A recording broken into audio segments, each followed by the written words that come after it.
Hey, Movie Doctor fans, getting ready to enjoy a late night snack after date night. Me and my fiance went out and we decided to go watch Batman vs. Superman. Now, with me being a college student, I got in for $3. She got in for $7. So we spent $10, which isn't too bad to go see the movie. So right now what I'm going to do is a non-spoiler review, and then I'm going to stop recording and then re-record and do a spoiler review. So if you don't want to watch the spoiler review, you can stop when it says part 2. Let's see here. Kind of hard not to give a lot of things away. Besides the fact, yeah, the movie was good. It's one of those that I'm going to more than likely buy when it comes out and put on my shelf. Ben Affleck as Batman surprisingly wasn't as bad as what I actually thought it was going to be when they first announced him. He apparently can play Batman. I mean, the comic books always presented that Batman can knock someone out in one punch. Yet every single movie, usually it takes him a little bit more than one punch. But in this one, by gosh, it hits you with one damn fist. You ain't getting back up. So, it did feel a little rushed, some of the stuff. Because it felt like they were trying to take two things and slap them into one movie. But at the same time, it makes sense. Comic books don't last 2 hours. So it's kind of hard to take only one comic book and turn it into a 2-hour movie without adding other stuff. So it makes sense why they did it, but at the same time, they probably could have done it in another way. And I'll elaborate more in the spoiler review version of this. I'm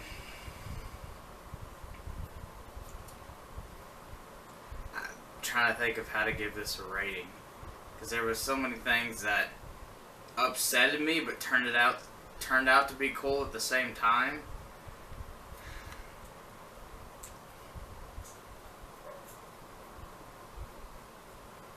I'm gonna give it a 9, just because it's the stuff, when I think about it, it still kind of makes me sick to my stomach, cringe a little, because I'm like, pushing it too far here. But at the same time, it was cool, so it at least deserves a 9. So yeah, I'm going to break off here, and I'll see you next time for our update on Saturdays that we are now going to start doing, where I talk about the movies that me and my fiance have watched out through the week. If it's a movie we've seen in theater, or if it's one off of our movie shelf. And I'm also, if there's any movies that I pick up during the week, I'll put them as also a haul. And then if you want me to do reviews of each movie, let me know what movie you'd like to hear about. Maybe you decide, I'm not sure if I want to watch this, but maybe if I listen to someone else's opinion, maybe they'll convince me. That's pretty much what YouTube is about, is entertaining and convincing people that are not completely 100% sure about something, like a game or a movie. But I'll see y'all later, and have a great and safe night. Hey guys, we're on part 2 now, the spoiler review. So if you're not interested and you don't want to know any spoilers because you haven't seen the movie yet, go back, watch just the first part. You don't have to watch this part if you don't want to know anything. But I wrote some quick notes down that I just want to talk about with the spoilers. I put down here, talk about Ben as Batman.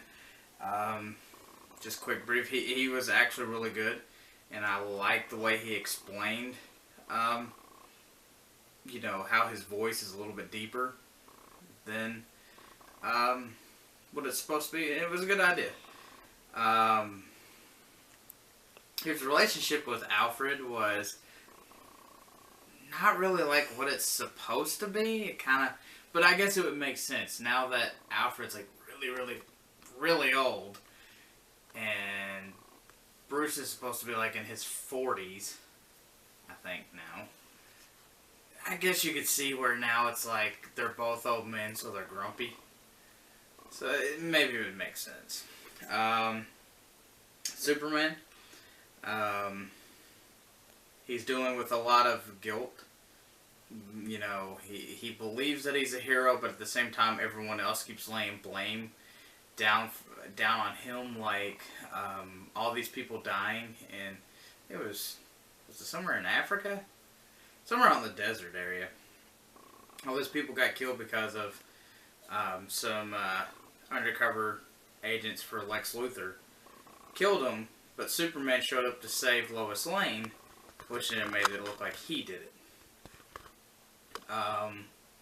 So he had to answer to that, but while he's actually there to answer for his for what they believe are crimes, the guy that's there to testify has a bomb. It explodes and it kills everybody besides Superman. So laying even more blame. So he puts the cape and the suit down for a little while, and he tries to go find himself. While in this, he sees his dad, or his Earth dad, and he kind of explains that even though sometimes you have to make harsh choices, it doesn't mean that you're bad. So he comes back, saves Lois from Jesse Eisenberg's Lex Luthor, which is the next thing. Sitting there watching the movie, it just felt like Jesse Eisenberg was very uncomfortable playing the role. I don't know if they just gave him the wrong impression, or if the director and the writer were going in the wrong direction, or if they just didn't have any knowledge of how Lex works. But Lex, to me, on the other hand, is one of those guys that doesn't hunker down and a little crazy. He's more, he pokes his chest out, and he thinks he's better than everybody else on this planet. And Jesse Eisenberg just didn't bring that feel. He brought more of a insane character. Something that I would have felt would have fit more for a Joker if they wanted to have placed a Joker in this film. But if you could think of a better actor that would have been, that could have played a little bit more snotty, to have played Lex, leave it in a comment down here, and you know, we can take ideas and look at them. Now this movie felt really, it kind of felt rushed to me a little bit, but at the same time it didn't. As someone who's read comic books, they threw in the Batman vs. Superman with the Death of Superman comic book into just one whole movie. Which is fine, because a movie has to be about 2 hours long. And a comic book isn't 2 hours long, so it's kind of hard to stretch some stuff without deviating from the comic book, which then makes fans mad. So I could see why, instead of deviating from the comic book, they just took two and put it into one. Now, in my opinion, I think it would have worked a lot better for the first Justice League movie if they had killed Superman. But that's me. I don't think he should have died here. I think he should have lived, and Doomsday shouldn't have even appeared anywhere in here. Or if he even did, that's where it should have ended, with the rest of the Justice League showing up, and then it goes to black screen. That's how I feel. But instead, they killed Superman. Doomsday dies, and Wonder Woman and Batman are now on a mission to find Flash, Cyborg, and Aquaman. And you kind of see at the end that Superman's going to return. and that Lex Luthor kind of explains when Batman shows up at the end in the jail that he's already sent out the calling card the people beyond the stars have seen. He's talking about Brainiac. Brainiac is the other last Kryptonian that is alive, or I believe he's a Kryptonian. And I'm guessing that's who's going to end up being the main villain for, I guess, 2018's Justice League movie. Me and my fiance were debating about what the rating should be. Since I gave it a 9, she thinks it deserves an 8. It's hard to choose there, because I agree with her, but at the same time it was a really, really good movie. So I think I'm going to go back on the 9 and put it as an 8.5, because it keeps it in the middle. It wasn't like there was a lot of stuff that made you cringe in your stomach, because you're like, no, that don't need to be happening there. But it was still a good movie, so I'm going to give it about an 8.5. Do I think you should go see the movie? If you can get in for a good price, like what we did, $4 off our normal price, yeah, sure, go see it. But if you're having to pay your normal full price to go see this movie, I'd probably wait until it comes out, rent it, and then watch it and give it your own opinion. But it's going to have some stiff competition with Captain America's Civil War, which we'll be going seeing too.